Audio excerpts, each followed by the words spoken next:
جو اس وقت ہماری قوم کا ماحول ہے، جو ہمارا ماحول ہے، میں کچھ اور بھی کہنا چاہ رہا تھا، لیکن مجھے خوف بھی ہے کہ کہیں میں اس دروازے سے باہر ہی نہ جا پاؤں۔ مولانا تو کوئی نہ کوئی کہے مولانا کیا باتیں لے کے بیٹھ گئے تھے، کیمرے بند تھے مگر ہمارے دماغ تو چل رہے تھے، آپ یہ کیا بول رہے تھے۔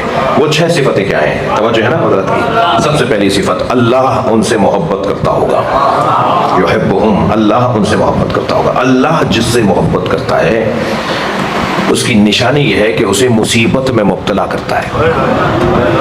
ہاں، اللہ کی محبت کی نشانی ہے، اللہ جس سے محبت کرتا ہے اسے پریشانیوں میں مبتلا کرتا ہے، اس لیے کہ وہ چاہتا ہے کہ میرا یہ بندہ جس سے وہ محبت کر رہا ہے، میرا یہ بندہ ترقی کرے، اور ترقی کوئی بندہ کر ہی نہیں سکتا جب تک کہ وہ مسائل کا سامنا نہ کرے، وہ مشکلات کا سامنا نہ کرے۔ یہ نرم گدوں پر بیٹھ کر کوئی ترقی نہیں کر سکتا، اسے تکلیفیں اٹھانا پڑیں گی، اسے مصیبتیں اٹھانا پڑیں گی، تب جا کے وہ کسی مقام پہ پہنچے گا۔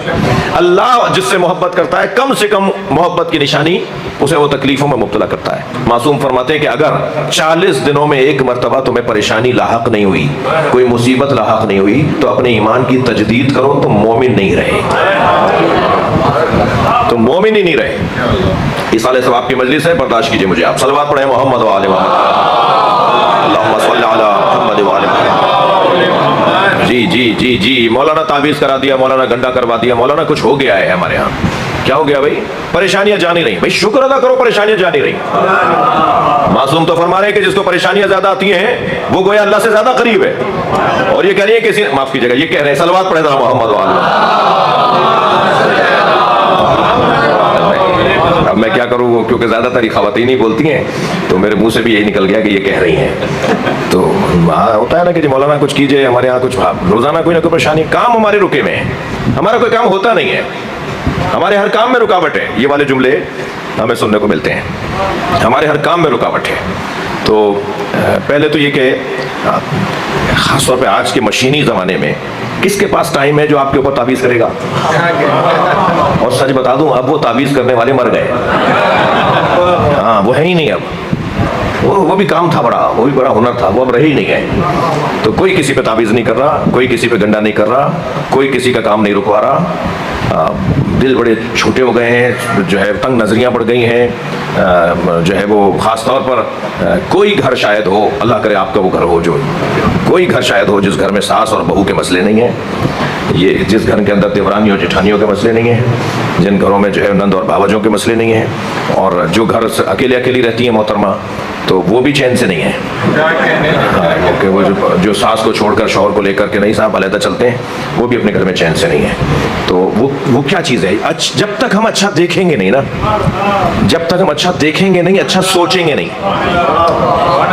یہ دیکھنا جو ہوتا ہے نا وہ سوچنے کی طرف لے کے جاتا ہے، نظر آنے والی چیز ہماری سوچ کو بدلتی ہے۔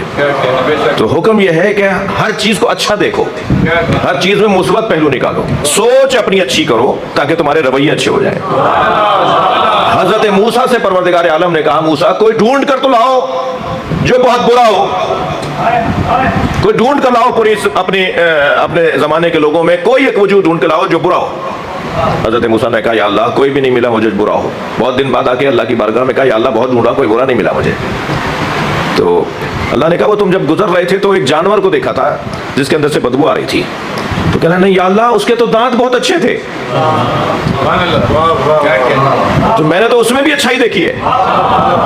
تو ہو نہیں سکتا کہ اچھائی نہیں نظر ہمیں آئے، برائیاں نظر نہ آئے، یہ ہو سکتا ہے یا نہیں؟ تھوڑا گردن ہلا دو بھائی، یہ ہو سکتا ہے یا نہیں ہو سکتا کہ ہمیں اچھائیاں ہی اچھائیاں نظر آئیں، ہمیں برائیاں نظر نہ آئیں؟ ایسا ہو سکتا ہے، اور جب ہم ایسا کرنے لگیں گے تو کیا سکون زندگی میں آئے گا، وہ سکون بتانے کے قابل نہیں ہوگا کہ جو ہماری زندگیوں پر مثبت سوچ کی وجہ سے ایک سکون آئے گا۔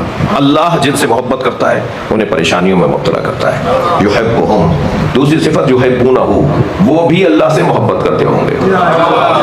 تیسری صفت اذلۃ علی المؤمنین، وہ مومنین کے سامنے متواضع رہتے ہوں گے۔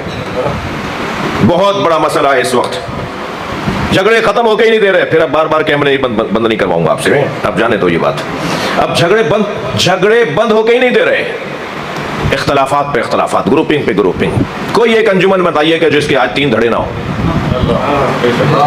کوئی ایک ٹرسٹ بتائیے جس کے 4 دھڑے نہ ہو، مسلسل ٹوٹ پھوٹ ایک دوسرے کے خلاف، چھوٹی چھوٹی باتیں، سنی باتیں، اچھا اتنے مرد ہیں کہ سامنے آ کے بات نہیں کرتے.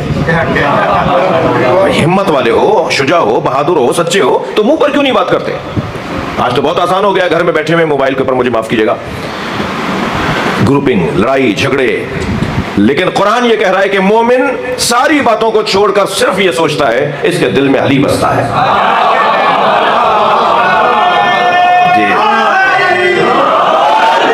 اس کے دل میں جناب زہرا کی محبت ہے. میں اس سے نہیں لڑوں گا بھائی, میں اس سے نہیں لڑوں گا.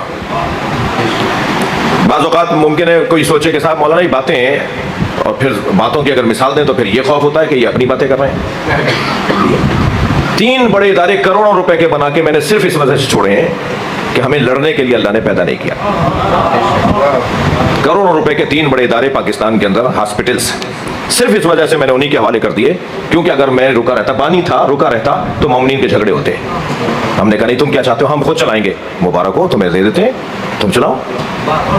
لڑیں گے نہیں, ہم لڑنے کے لیے پیدا نہیں ہوئے. یہ میرے عزیز تشریف فرمائے, میرے خاندان کے لوگ تشریف فرمائے. ہمارے والد فقیر آدمی تھے. بچپن میں ایک دفعہ میری ایک بچے سے کوئی تکرار ہوئی تو مجھے بیٹھ کے انہوں نے 1 گھنٹے سمجھایا, بیٹا ہم لڑنے کو پیدا نہیں ہوئے. اگر یہی قاعدہ قانون یہ بچے اپنے دماغ میں بٹھا لیں, ہم لڑنے کے لیے, اور خاص طور پر مومن سے تو لڑنے کے لیے پیدا ہی نہیں ہوئے. مومن سے ہمیں لڑنا ہی نہیں ہے. صلوات پڑھے محمد و آل محمد.